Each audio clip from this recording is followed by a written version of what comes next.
आज Doubtnut app download करें। Doubtnut पर अपने सभी गणित, रसायन विज्ञान, भौतिक विज्ञान और जीव विज्ञान के डाउट्स का करो सफाया। बस प्रश्न की फोटो खींचो, एक ही प्रश्न को क्रॉप करो और तुरंत वीडियो सोल्यूशन पाओ। अभी डाउनलोड करें। क्वेश्चन हमारे पास है कि दिए गए प्रक्रम के लिए निम्नलिखित को सुमेलित कीजिए। ठीक है, जिसमें हमारे पास एक ग्राफ है। ग्राफ किसके मध्य बना है? दाब और आयतन के मध्य बना हुआ है। ठीक है, फिर इस बीच हम देख रहे हैं ऊपर दाब y एक्सिस पे और जो v है आयतन है वो x एक्सिस पे होता है।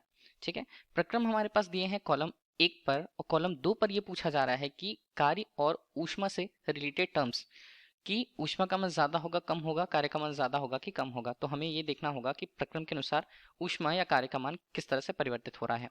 पहले हमारे पास है जे के, तो जे से के प्रक्रम जो होता है हमारे पास उसे हम पहले ले लेते हैं। ये हमें दिख रहा है, तो ये हिस्सा जो होगा कुछ इस तरह का, ये हम पहले देखेंगे। ठीक है, इसमें हो क्या रहा है। अब इसकी तुलना अगर हम करें तो पहला हमारे पास टर्म होता है ए। प्रक्रम क्या है? प्रक्रम है जे से के की तरफ जाना। ठीक है, तो जे से के की तरफ हम जा रहे हैं तो देख रहे हैं कि आयतन का मान यहाँ पर नियत दिख रहा है हमें। ठीक है, तो आयतन अगर यहाँ पर नियत होता है तो उस बीच पे अगर हम कार्य की बात करें तो कार्य हमारे पास क्या होगा? P डेल V के रूप में। डेल V का मान हमारे लिए नियत है तो वो शून्य हो जाएगा, तो कार्य का परिमाण भी हमारे लिए शून्य होगा। ठीक है, तो कार्य का फैक्टर तो यहाँ पर आने नहीं वाला। इसके अलावा अगर हम बात करें कि देखिए ऊष्मा की अगर हमें बात करें तो आंतरिक ऊर्जा हमें पहले देखनी होगी। आंतरिक ऊर्जा क्या होता है? डेल U के रूप में। इसका मान क्या होगा? अगर हम n मूलों की संख्या ले, इस गैस के लिए अगर गैस के लिए ग्राफ बना हुआ है तब n यहाँ पर हमने ले लिया CV और ये बनता है डेल टी। ठीक है, तापमान में परिवर्तन का मान। तो आंतरिक ऊर्जा किस तरह से परिवर्तित होगी? इस बीच पे हम देख रहे हैं कि आदर्श गैस समीकरण से अगर हम यहाँ पर अप्लाई करें, V का मान नियत होता है तो P यहाँ पर किसके समानुपाती होगा? T, तापमान के समानुपाती होगा। ठीक है, तो यहाँ पर हम देख रहे हैं कि दाब का मान क्या हो रहा है? दाब का मान यहाँ पर घट रहा है। ठीक है, उसके संगत ताप का मान भी क्या होगा? ताप का मान भी घटेगा। ठीक है, तो ताप का मान अगर घट रहा है, पहली स्थिति पर ताप का मान ज्यादा था, दूसरी स्थिति पर ताप का मान कम है, तो हम आंतरिक ऊर्जा में परिवर्तन को डेल यू से अगर लिखें तो हमारे लिए कितना आएगा? ये आएगा निगेटिव में। ठीक है, ऋणात्मक में मान आएगा।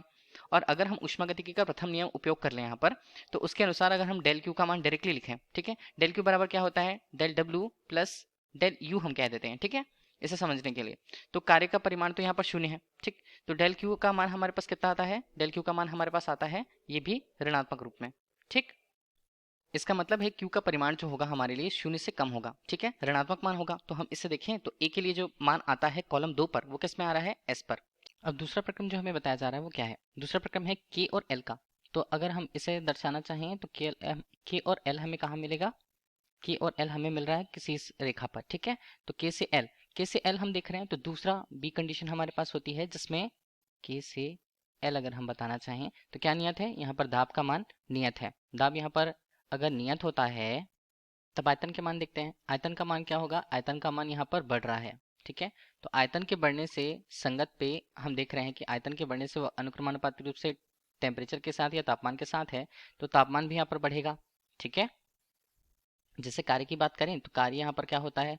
P डेल V होता है। आयतन का मान बढ़ रहा है इसलिए कार्य का परिमाण जो होगा वो धनात्मक होगा। ठीक है, उसके संगत हम देखें तो तापमान भी बढ़ रहा है। तापमान के संगत भी हम देख रहे हैं तो डेल यू का मान, डेल यू का सूत्र क्या होता है? डेल यू का सूत्र होता है यहाँ पर N C V del T के रूप में। तापमान का मान भी बढ़ रहा है तो हमारे पास जो डेल यू का मान है, मतलब आंतरिक ऊर्जा में परिवर्तन है, वो भी क्या होगा? वो भी शून्य से ज्यादा ही होगा, मतलब धनात्मक होगा। तो इस बीच पे अगर हम बात कर रहे हैं क्यू ऊष्मा की, तो ऊष्मा का मान भी यहाँ पर धनात्मक ही रहने वाला है। ठीक है, तो अगर ऊष्मा का मान धनात्मक है तो हम इसे कहाँ पर देखें?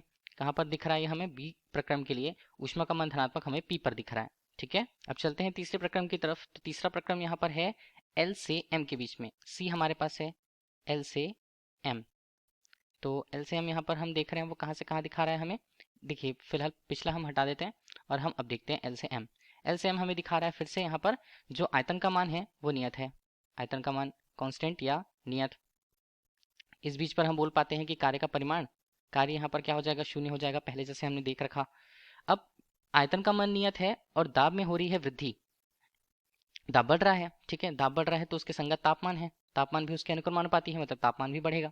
ठीक, तापमान बढ़ता है तो आंतरिक ऊर्जा में परिवर्तन का मान क्या होगा? आंतरिक ऊर्जा में परिवर्तन का मान भी धनात्मक होगा। हम डायरेक्टली उसे लिख रहे हैं। ठीक है, और इसके कारण अगर हम बात कर रहे हैं क्यू की, तो क्यू का मान भी यहाँ पर क्यू डेल यू मतलब आंतरिक ऊर्जा में परिवर्तन के ही बराबर होगा और उसका मान भी किससे ऊष्मा के रूप में धनात्मक या ज्यादा मान होगा। ठीक है, तो यहाँ पर भी हम लिखे तो Q का मान हमारे लिए क्या आ रहा है, कार्य का मान तो 0 ही आ रहा है। ठीक है, तो इस बीच पे अगर हम Q का मान C का मान देखें, C बिंदु पर जो हमारे पास आंसर है वो किस पे आ रहा है, वो अब भी पीक पे ही आ रहा है। तो ये हमारे पास P, ये हमारे पास P था, ये हमारे पास S था, तो ये हमारे पास फिर से P आया। ठीक है, इसके अलावा लास्ट mj के रूप में। ठीक है, तो mj को हम लें तो ये पॉइंट हमारे पास बनता है D पॉइंट। ठीक है, यहाँ पर m है और m से हम इस तरफ जाएं तो ये बन जाता है हमारे लिए j। ठीक है, m j यहाँ पर है, तो m से j अगर हम जाते हैं तो उसे हम कैसे बनाएंगे, ये तो हम मिटा देते हैं। अब देखिए m से j अगर हम जा रहे हैं तो यहाँ पर हम देख रहे हैं कि आयतन का मान यहाँ क्रमशः घट रहा है, लेकिन अगर उस दर से हम देखें तो दाब का मान यहाँ पर बढ़ रहा है। ठीक है, तो आयतन के मान के घटने से तो हम ये बोलेंगे ये निगेटिव होगा, ऋणात्मक होगा। तो इस बीच पे जो इससे संबंधित कार्य है, कार्य भी हमारे लिए क्या रहने वाला है, ऋणात्मक रहने वाला। ना ही हम करें लास्ट के दो बिंदुओं पर, मतलब m पे अगर हम तुलना करें और j बिंदु पर अगर हम तुलना करें। ठीक है, तो हमें तुलना करनी होगी किसकी, दाब एवं आयतन की। दाब एवं आयतन का मान अगर हम j बिंदु पर देखें जो मान होता है वो कम होता है PV यहाँ पर m की अपेक्षा, मतलब m बिंदु पर जो PV अनुपात का मान है, मतलब ये प्रक्रम हमारे पास PV बराबर क्या हुआ, इसे हम बोलते हैं समतापी प्रक्रम। ठीक है, तो इस समतापी प्रक्रम में T जो तापमान होता है वो भी नियत होता है, कांस्टेंट होता है। ठीक है, इस बीच पे अगर ताप के मान को बताएं, इसे कोरिलेट करेगा। ताप यहाँ पर J का जो ताप है वो कम होगा T m बिंदु पर ताप की अपेक्षा। यहाँ प्रक्रम m से हम J जा रहे हैं। ठीक है, तो J में तापमान का मान कम है, मतलब तापमान यहाँ कम हो रहा है। तापमान कम हो रहा है उससे संगत क्या, उससे संगत ये होता है U का मान, मतलब आंतरिक ऊर्जा का मान किससे, शून्य से कम आएगा। तो शून्य से कम यहाँ पर ये हमने बता दिया कि वो ऋणात्मक। ऊष्मा का भी मान हम देखें Q के रूप में, तो Q का मान भी यहाँ पर क्या होगा, Q का मान भी कम होगा शून्य से, मतलब वो भी ऋणात्मक होगा। कार्य का मान भी यहाँ पर ऋणात्मक ही रहा है, तो कार्य ऋणात्मक और ऊष्मा का मान भी यहाँ पर हमारे पास किस में आएगा, वो भी ऋणात्मक आएगा। तो हमारे लिए इसका आंसर होगा Q और साथ ही साथ R। ठीक है, तो हमारे पास ये जो संबंध बनाने दिया गया था वो हमने प्राप्त किया। Thank you. कक्षा 6 से 12वीं से लेकर नीट, IIT, JEE वो एडवांस के लेवल तक 1 करोड़ से ज्यादा छात्रों का भरोसा। आज ही डाउनलोड करें डाउटनेट ऐप या व्हाट्सएप करें अपने सारे डाउट्स 8400 400 400 पर।